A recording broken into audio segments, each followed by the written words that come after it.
ಸಮಾರಂಭದಲ್ಲಿ ವೇದಿಕೆ ಮೇಲೆ ಹಸೀನರಾಗಿರ್ತಕ್ಕಂಥ ಶಿಕ್ಷಣ ಪ್ರೇಮಿಗಳು, ಸಿಡಿಸಿ ಅಧ್ಯಕ್ಷರಾಗಿರ್ತಕ್ಕಂಥ ಕರೆಪ್ಪ ಗೋಡಿ ಸರ್ ಅವರೇ, ನಮ್ಮ ಪ್ರಾಚಾರ್ಯ ಆಗಿರ್ತಕ್ಕಂಥ ರಮೇಶ್ ಸರ್ ಅವರೇ,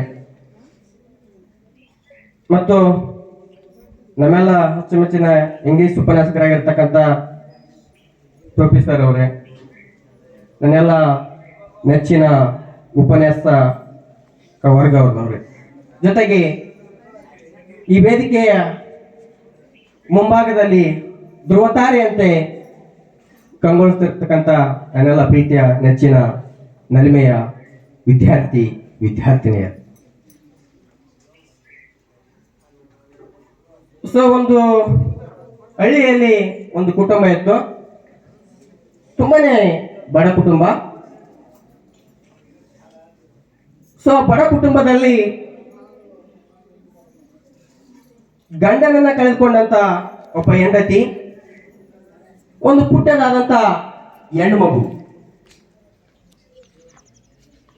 ಸಮಾಜದಲ್ಲಿ ಗಂಡನನ್ನ ಕಟ್ಟಿಕೊಂಡು ಒಂದು ಪುಟ್ಟ ಮಗುವನ್ನ ಆರೈಕೆ ಮಾಡಿಕೊಂಡು ಸಮಾಜದಲ್ಲಿ ಹಲವಾರು ಸಮಸ್ಯೆಗಳನ್ನು ಎದುರಿಸಿ ಆ ಹೆಣ್ಣು ಮಗಳು ಜೀವನ ಸಾಗಿಸಬೇಕಾಗಿತ್ತು ಈ ಸಮಾಜದಲ್ಲಿ. ಎಂತ ಹೆಣ್ಣು ಮಗಳು ಅಂದ್ರೆ ಕೂಲಿ ಮಾಡಿ ಇಡೀ ಜೀವನ ನಡೆಸಿದ್ದು. ಆ ಎಮ್ಮ ಮಾಡೋದಂತ ಕೂಲಿನೇ ಇಲ್ಲ. ಕಳೆ ತೆಗೆಯಕ್ಕೆ ಹೋಗ್ತಿದ್ಲು, ರೋಡಿನ ಕೆಲ್ಸಕ್ಕೆ ಹೋಗ್ತಿದ್ಲು, ಮೆಣಸಿನಕಾಯಿ ಹರಿಯಕ್ಕೆ ಹೋಗ್ತಿದ್ಲು, ಸೊ ಚರಂಡಿ ಕೆಲ್ಸಕ್ಕೆ ಹೋಗ್ತಿದ್ಲು, ಬಾತ್ರೂಮ್ ಕೆಲ್ಸಕ್ಕೆ ಹೋಗ್ತಿದ್ಲು. ಅಷ್ಟು ಅಷ್ಟು ಬರ್ತಾರ.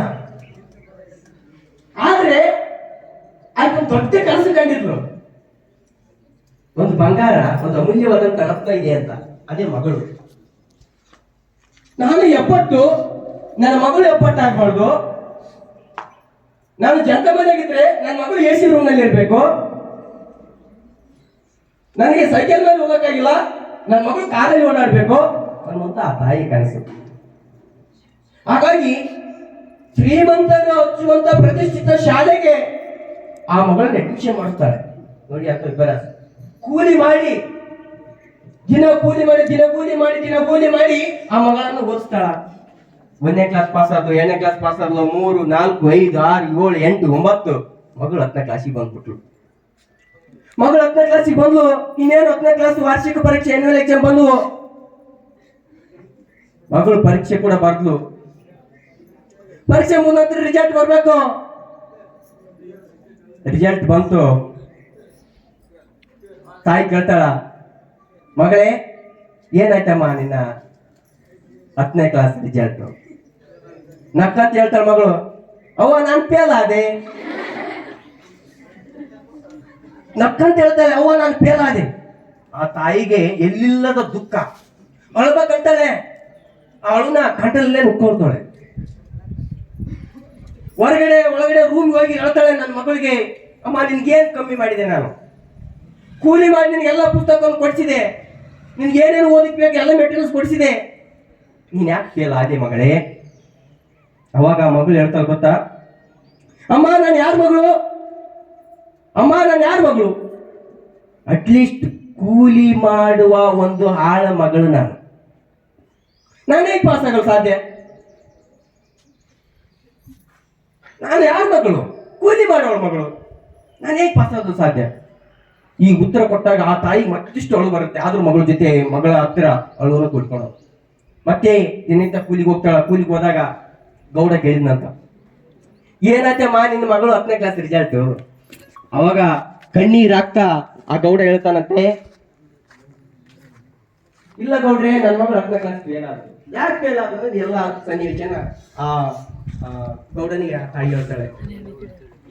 ಹಾಗಾದ್ರೆ ಗೌಡ ಹೇಳ್ತಾನೆ, ಹಾಗಾದ್ರೆ ನೀನ್ ಯಾಕೆ 10ನೇ ಕ್ಲಾಸ್ ಪಾಸ್ ಆಗ್ಬಾರ್ದು? ತಾಯಿ, ನೀನ್ ಯಾಕೆ 10ನೇ ಕ್ಲಾಸ್ ಪಾಸ್ ಆಗ್ಬಾರ್ದು? ಅದೇಗೆ ಸಾಧ್ಯ? ಹೌದು, ದೂರ ಶಿಕ್ಷಣ ಅಂತಿದೆ. ಓಪನ್ ಯೂನಿವರ್ಸಿಟಿ ಮುಖಾಂತರ ಯಾಕೆ ನೀನು 10ನೇ ಕ್ಲಾಸ್ ಪಾಸ್ ಆಗ್ಬಾರ್ದು? ಅವಾಗ ತಾಯಿ ಹೆಚ್ಚೆ ಕೊಡ್ತಾಳೆ ಮಗಳಿಗಾಗಿ. ಈ ಕಡೆ ಫೇಲ್ ಆದಂತ ಮಗಳು ಎಕ್ಸಾಮ್ ಬರ್ತಾಳೆ, ಈ ಕಡೆ ತಾಯಿ ಎಕ್ಸಾಮ್ ಕೊಡ್ತಾರೆ. ಎಕ್ಸಾಮ್ ಬರೆದ್ರು ಬಂತು, ರಿಸಲ್ಟ್ ಬಂತು.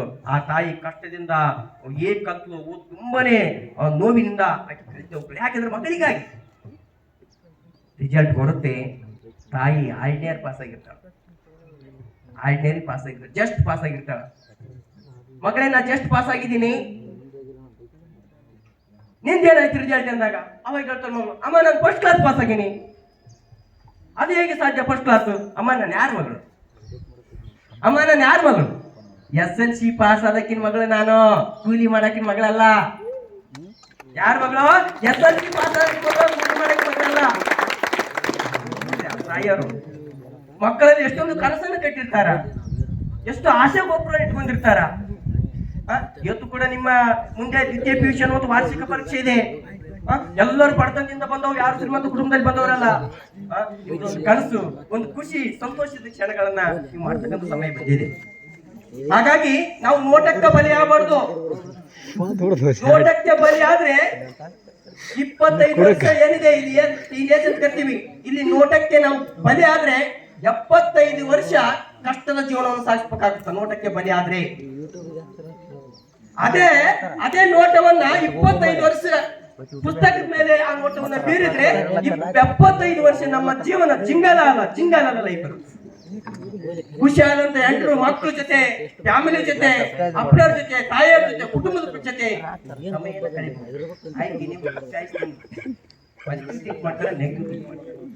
ನೋಡಿ. ಕೂಲಿ ಮಾಡೋದಕ್ಕೆ ಮಗಳಾಗಕ್ಕೆ ಇಷ್ಟಪಡ್ತಾರೋ ಇಲ್ಲ 10ನೇ ಕ್ಲಾಸ್ ಪಾಸ್ ಆದಂತ ತಾಯಿ ಮಗಳಾಗಕ್ಕೆ ಇಷ್ಟಪಡ್ತಾರೋ ನೀವು ಗೊತ್ತಿರೋದು ಆಯ್ಕೆ ನೀವು. ಹಾಗಾಗಿ ಸಮಾಜದಲ್ಲಿ ಹಲವಾರು ಸಮಸ್ಯೆಗಳು ಬರ್ತಾವ. ಎಲ್ಲವನ್ನ ಸಮಸ್ಯೆಯನ್ನ ಮೆಟ್ಟಿ ನಿಂತು ಉನ್ನತವಾದಂತ ವ್ಯಾಸಂಗ ಹೋಗ್ತಿದ್ರಿ. ಎಲ್ಲರಿಗೂ ಒಳ್ಳೇದಾಗಿ. ನಾನಂತರ ಅನ್ಕೊಂಡಿನಿ ಈ ಸರಿ 100% ರಿಸಲ್ಟ್ ಬಂದೇ ಬರುತ್ತಂತ ಆಶಯದಾಯ ನಂದು ಕೂಡ. ಯಾಕಂದ್ರೆ ನಿಮ್ಮ ಒಂದು ಬರವಣಿಗೆಯನ್ನ ನೋಡಿದಾಗ, ಎಲ್ಲಾ ಒಂದು ಸಬ್ಜೆಕ್ಟ್ ಅನ್ನ ನೋಡಿದಾಗ ಪ್ರತಿಶತ 12 ಶತಶತ ಈ ಸಾರಿ ರಿಸಲ್ಟ್ ಬರೋದಂತ ಹೇಳ್ತಾ ಇಲ್ಲಿವರೆಗೆ ಮಾತಾಡಕ್ಕೆ ಅವಕಾಶ ಮಾಡಿಕೊಟ್ಟಂತ ಎಲ್ರಿಗೂ ಒಂದ್ಸತ ನನ್ನ ಎರಡು ಮಾತಾಡ ನಮಸ್ಕಾರ.